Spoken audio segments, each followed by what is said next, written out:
as we mentioned, like the warrior pick, I feel like is very interesting. I wonder if that's mainly because they want to swap up because they don't want to have a demon hunter tank, so they have to go with rather than having Frala play another character, another class, he plays DPS, and they have Donkey Girl go tank instead, so they get a warrior. Yeah, I mean, there's I think a couple of things to look at. You know, warriors when spec'd correctly, I mean, you know, they might be running a booming voice build for the increased damage, but they can also spec into heavy repercussions to get that extra single target damage in an instance that very much does revolve around that single target damage. But more importantly, you know, I think they're thinking about smaller things like min-maxing, like, you know, on Shade, reflecting those missiles, on the last boss, reflecting his blazing cast. So, you know, the warrior does bring that spell reflect that's going to add a bit of single target damage. Yeah, you definitely will bring that spell reflect is going to be pretty huge on both of those bosses, actually, instead of having to dispel it or interrupt even. They have plenty of interrupts, however, but I think it's more of a comfort pick, but I think warrior definitely makes a lot more sense than demon hunter here. Yep, so we see Raider Arrows actually already moved up to that bot that they just killed.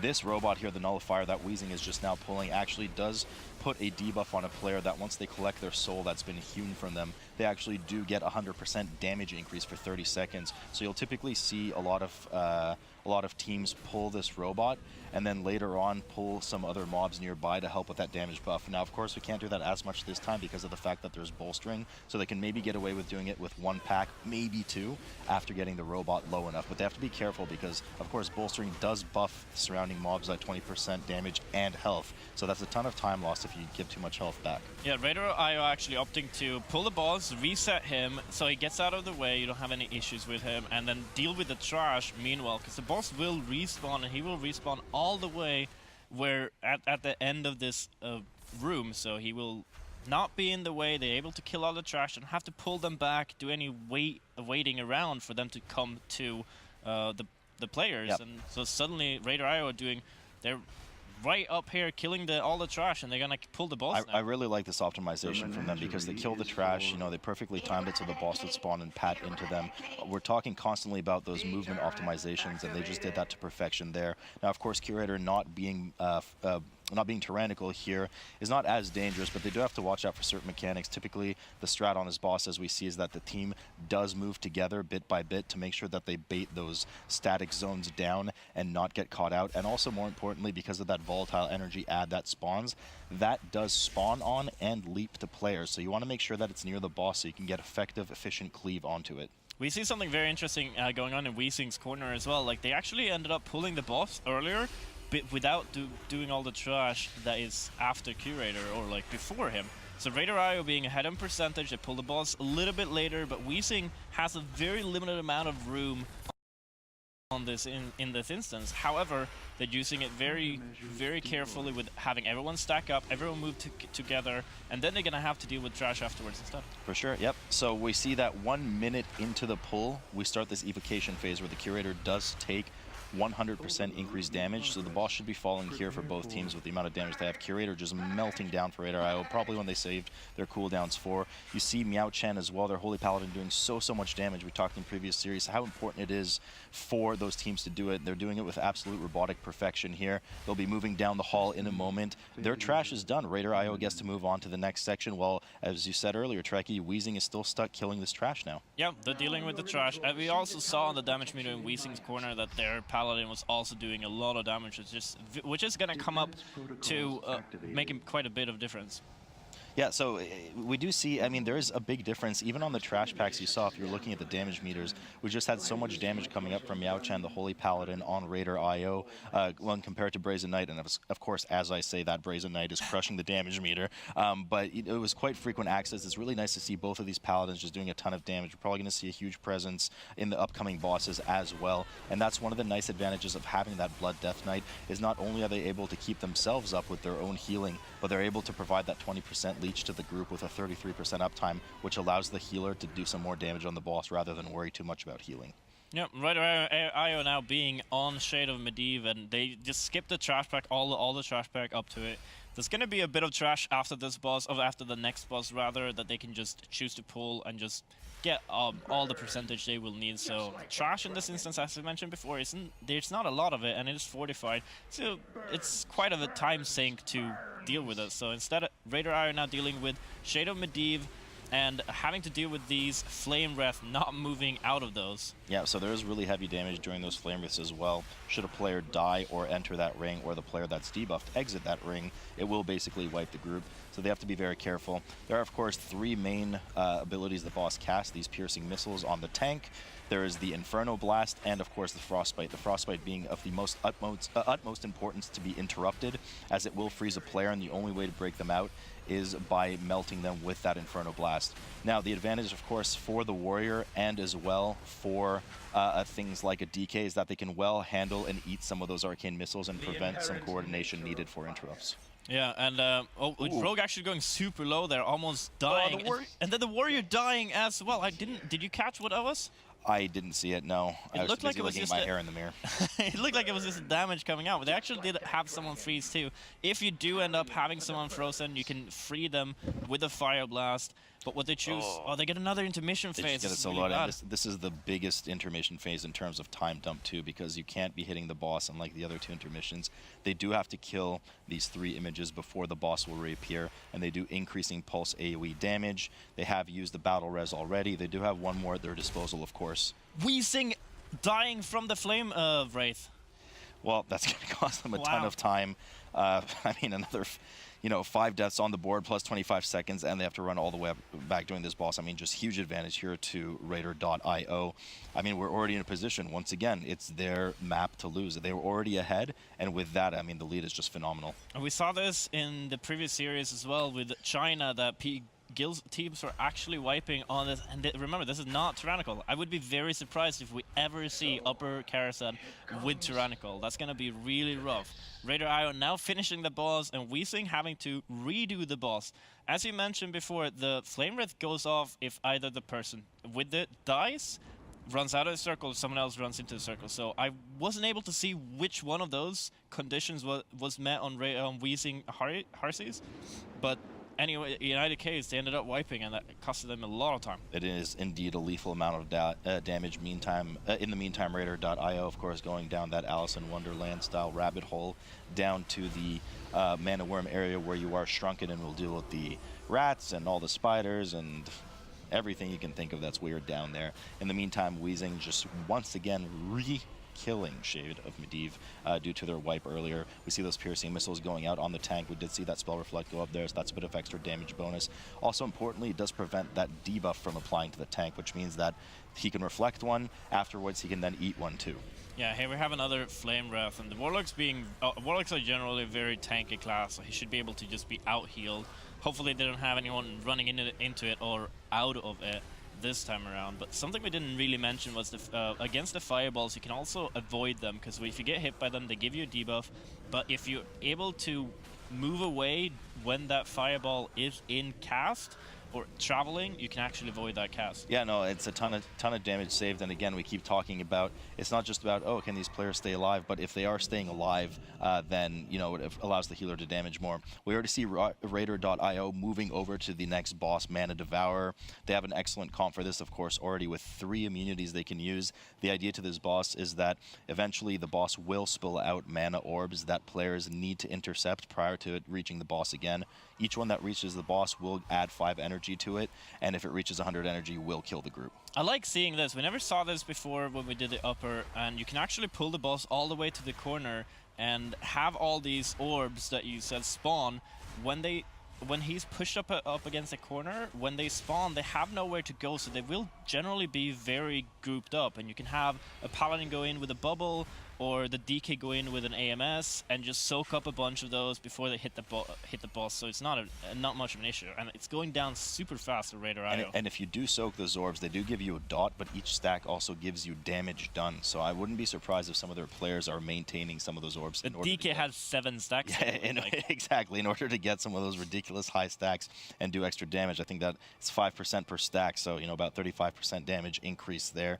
So once they've dealt with the Mana Worm boss, they of course will regain their normal size and be trapped in the room with all of these Mana Worms. These Mana Worms, so basically the last set of trash that you have to deal with. You only have like 1 or 2 bigger mobs afterwards, like mini-boss kind of style, but here you have these mobs. They have explosive and bolstering, so you just gotta make sure that you don't overcommit, don't pull too much. There's a lot of those, so a lot of explosives is gonna be really bad for you, especially. Yeah, you're absolutely right. If there is one point in this entire dungeon where these affixes are particularly dangerous, the bolstering explosive, it's definitely this room, and you have to be really careful. It could really easily wipe you. There are 15 of these worms in here. We'll see exactly how many of them they opt to kill. 5 packs of 3, not 3 packs of 5. In the meantime, Wheezing Harsies, of course, moving down with Mana Devour. They did not pull it in the corner, as you mentioned earlier, so it does make it a bit harder to soak those orbs. It's really not the end of the world, of course. They do have only 1 immunity, unless that DH is running Netherrock. I'm not sure if they are, I haven't seen. But they do have the means to handle it, and not being tyrannical, they should be able to kill the boss pretty easily without that enrage happening.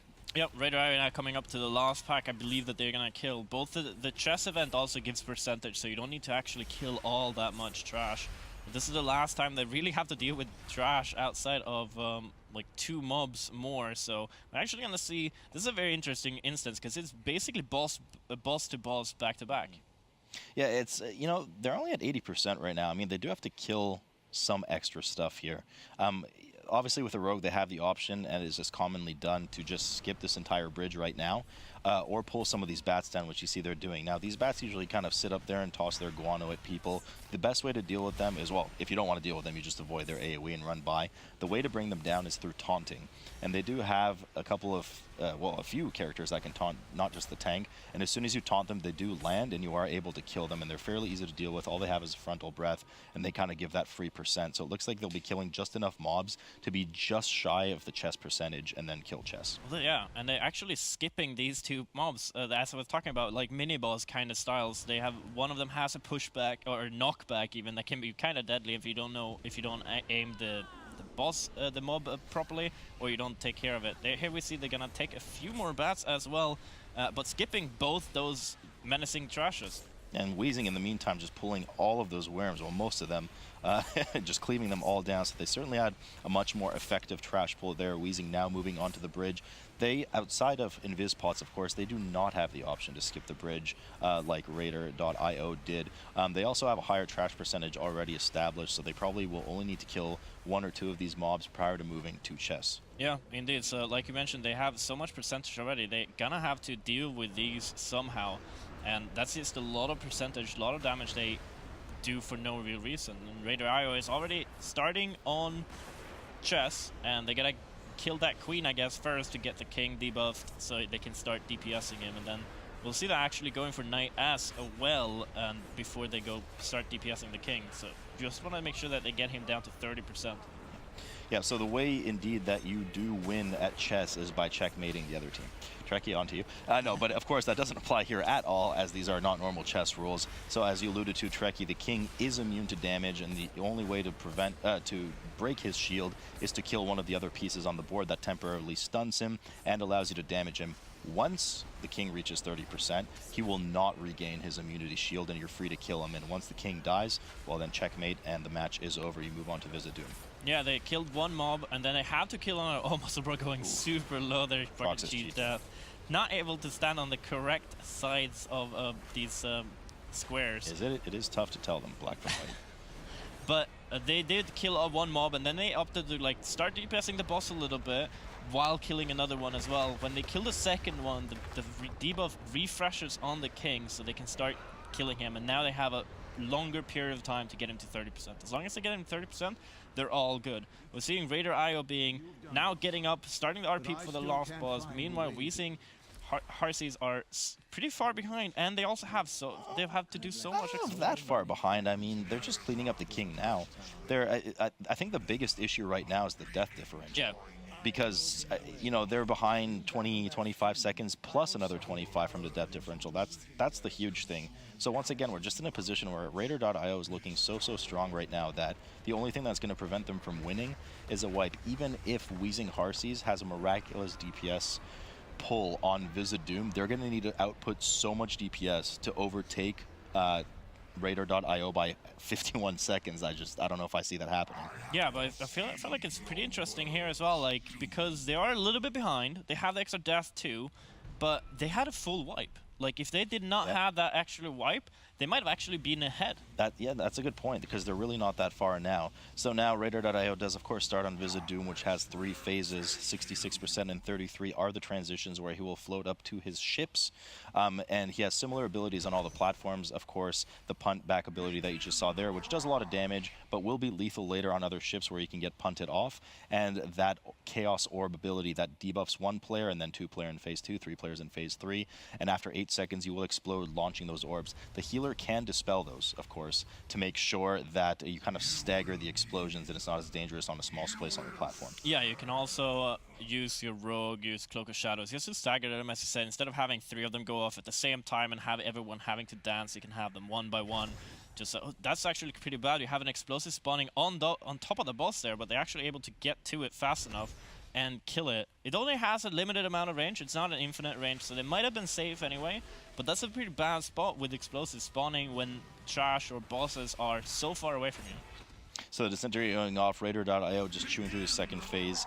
Typically in this phase is where you see a lot of groups pop their CDs and even Bloodlust, because it's usually the most dangerous phase, and you can get a lot of extra damage in right now. So the boss will start transitioning here, but because of the RP, the role-playing involved with the transitioning, you can actually get a lot more percentage down on the boss if you are, you know, going big on him. Of course, Wheezing just now starting the second phase, so Raider.io still maintaining that 20-25 second lead, once again, plus those 25 seconds of death penalty. Yeah, last phase here we're also coming up to a lot of trash that it does a little bit of debuff on the tank, and they're a little bit annoying, but the bigger difference here is that the boss doesn't do anything. He does a long cast that you need to interrupt before it actually finishes, but you have that full cast to wait, just wait for it to go before you interrupt it. So Wheezing just now moving up to the 3rd ship as well, quite close. They still have a bit of RP, but it looks like Raider.io is going to take this one. I mean, I just see no way of them wiping with how low the boss's percentage is at this point. So it looks like, I mean, Raider.io, we knew they were one of the favorites coming into this, and I mean, they showed it. That was an almost flawless run, just 1 death. Yeah. That was also an extremely close game when you really think about what happened. I'd like to actually go ahead and consult one of the holiest scriptures from the book of World of Warcraft, Please. which is, I will not move when Flame Wreath is cast, or the raid blows up. I think that's a message we can all appreciate right now. You know, definitely something Wheezing Harsies is going to want to think about. Yeah, I'm super excited for that. I'm super surprised by that too. Like, they did have a full wipe on Medivh, and that was at like 5% of the boss left too. Full wipe, and they are still... We're seeing them, they're less than a minute behind, not counting. Oh, the DPS was staggering. Death penalty as well. Yeah. Oh, right. Yeah. I mean, that was really close. If you don't take that